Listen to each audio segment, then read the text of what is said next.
Თქვენს წინაშეა მილანის საკათედრო ტაძარი დუომო, წმინდა მარიამ ღვთისმშობლის მოქმედი ეკლესია. ეს გრანდიოზული ნაგებობა თეთრი მარმარილოთია მოპირკეთებული და თავისი არქიტექტურული დიდებულებით გვაუცებს. მისი მშენებლობა 1386 წელს დაიწყო ჰერცოგ ჯანგალიაცო ვისკონტის განკარგულებით და საბოლოოდ მხოლოდ 1965 წელს დასრულდა. ანუ თითქმის 600 წელი გრძელდებოდა. ტერმინი დუომო მე-12 საუკუნიდან არის ცნობილი და იგი მოდის ლათინური სიტყვიდან domus, ანუ სახლი. იგულისხმება როგორც domus dei, ანუ ღვთის სახლი. ტაძრის სიგრძე 158 მეტრია, სიმაღლე 100 მეტრი და ტევადობა მისი 40,000 ადამიანისგან შედგება. ეპოქათა ცვლამ გოთიკური ტაძრის თავდაპირველ პროექტში რენესანსის ელემენტები შეიტანა. მოსაპირკეთებლად იყენებდნენ კანდოლიის კარიერიდან წამოღებულ თეთრ ვარდისფერი ელფერის მარმარილოს. 1805 წელს აქ აკურთხეს იტალიის მეფედ ნაპოლეონ ბონაპარტემ. მანვე დაამტკიცა ტაძრის მოედნისკენ მიმართული ფასადის საბოლოო პროექტი. შედეგად დუომომ მიიღო ცისკენ ატყორცნილი 135 მარმარილოს ნემსი, რომელიც გოტიკური არქიტექტურის ნიმუშის სახეს ქმნის. მეორე მსოფლიო ომის დროს დაბომბებმა ქალაქის შენობების ნახევარზე მეტი დაანგრია, მაგრამ ტაძარი სასწაულებრივად გადაურჩა. დუომოს დიდებული კომპლექსი ზომით ევროპის მხოლოდ 3 ქრისტიანულ ტაძარს ჩამორჩება: წმინდა პეტრეს ტაძარს ვატიკანში, სევილიის ტაძარს ანდალუზიაში და წმინდა პავლეს ტაძარს ლონდონში. დუომოს ფასადი ეს არის ეკლექტიკა გოტიკური სტილის დომინანტით, რაც ნახევარი 1000 წლების განმავლობაში იქმნებოდა. თავდაპირველად მას ადგილობრივი ლომბარდიის გოტიკის ტრადიციის მიხედვით აშენებდნენ, პროპორციების მკაცრი დაცვით. ამიტომაცაა დასავლეთის ფასადის კვეთა სამკუთხედი. კონტრრეფორმაციის პერიოდში მილანის ტაძარმა რომაული საეკლესიო არქიტექტურის ელემენტები შეიძინა. მოგვიანებით კი მე-17 საუკუნის პირველ ნახევარში ბაროკოს სტილის გავლენა განიცადა. როგორც ყველა სხვა გოტიკურ ტაძარში, მილანის დუომოს ქანდაკებებიც ქრისტიანული ხსნის იდეას ეძღვნება. ფასადზე შპილებსა და შენობის შიგნით 3400 ქანდაკება და მარმარილოს გორელიეფებში ჩასმული 700-ზე მეტი ფიგურაა განთავსებული. ისინი ისტორიულ და ბიბლიურ პერსონაჟებს გამოსახავენ, პატრიარქებსა და წინასწარმეტყველებს, წამებულსა და წმინდანებს, აგრეთვე ქერუბიმებს, გარგულიებსა და ქიმერებს. მილანის დუომოს ქანდაკებები არა მხოლოდ დეკორაცია, არამედ ტაძრის სიმბოლიკის განუყოფელი ნაწილი.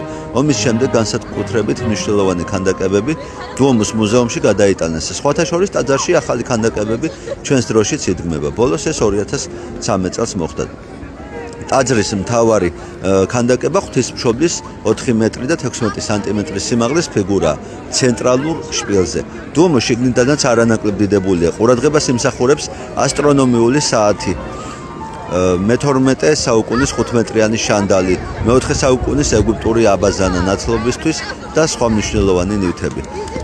მილანის დუომოს მთავარი სიწმინდე ლურსმანი, რომლითაც იესო ქრისტე ჯვარზე იყო მიკრული, 42 მეტრის სიმაღლეზეა მოთავსებული ბროლის ყუთში. მთავარი საკურთხევლის თავზე რელიკვია მორწმუნეთა სანახავად წელიწადში მხოლოდ ერთხელ, 14 სექტემბერს გამოაქვთ.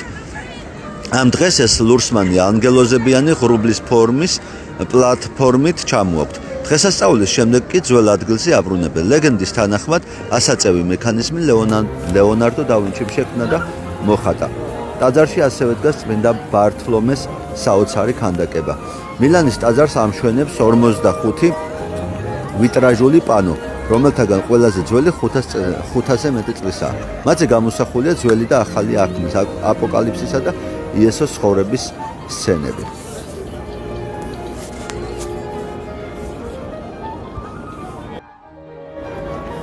მილანი ლომბარდიის რეგიონის დედაქალაქი და სიდიდით იტალიის მეორე ქალაქია. ის იტალიის ფინანსურ-ეკონომიკური მთავარი და მსოფლიო მოდის ერთ-ერთი ცენტრია. მილანი, იგივე მილანო იტალიურად, რომთან ერთად იტალიის ერთ-ერთი უძველესი ქალაქია. ის ჩვენს წელთაღრიცხვამდე დაახლოებით 600 წელს დააარსეს გალებმა. მილანი რამდენჯერმე რომის იმპერიის დედაქალაქიც იყო. ლათინურად მას მედიოლანუმი ეწოდება, რაც ხეობის შუაგულს ნიშნავს. მილანი მდინარე პოს ხეობაში მდებარეობს, ზღვის დონიდან 120 მეტრზე. სტრატეგიულად მნიშვნელოვანი ადგილმდებარეობის გამო მას მეორე რომსაც უწოდებდნენ. ძველი წელთაღრიცხვის 22 წელს მილანი რომაელებმა დაიპყრეს, 286 წლიდან კი ის დასავლეთ რომის იმპერიის დედაქალაქი და იმპერატორების რეზიდენცია გახდა. 1162 წელს მილანი გერმანიის იმპერატორმა ფრიდრიხ პირველმა ბარბაროსამ დაიპყრო და დაარბია. ბარბაროსა 1176 წელს დაამარცხეს. ქალაქის ისტორიაში მნიშვნელოვანი ეპოქა მას შემდეგ დაიწყო, რაც ხელისუფლების სათავეში 1277 წელს ვისკონტი 1450 წელს კი სფორცა მოვიდნენ. მილანში ჩავიდნენ სახელგანთქმული მხატვრები და არქიტექტორები, მათ შორის ლეონარდო და ვინჩი და დონატო ბრამანტე. გაჩნდა მრავალი ახალი ნაგებობა. 1530 წლიდან ქალაქს ესპანელი ჰაბსბურგები მართავდნენ. 1714, 1768 და 1814-1859 წლებში ავსტრიელები, 1796 და 1814 წლებში კი ფრანგები. მე-19 საუკუნეში ავსტრიელების მმართველობისას მილანი გახდა რისორჯიმენტოს იტალიის გაერთიანებისთვის ბრძოლის ინტელექტუალური ცენტრი. 1845 წლიდან კი ჩრდილოეთ იტალიის ინდუსტრიული მეტროპოლია. მილანში დაახლოებით 1,5 მილიონი ადამიანი ცხოვრობს, ქალაქი 9 რაიონად ზონად იყოფა. მილანში მდებარეობს იტალიის საფონდო ბირჟა, საფინანსო და სავაჭრო კომპანიები. მსოფლიოში ცნობილი მოდის სახლები: ჯორჯო არმანი, ვერსაჩე, დოლჩე გაბანა, პრადა და სხვა. თებერვალსა და სექტემბერში იმართება მოდის კვირეული.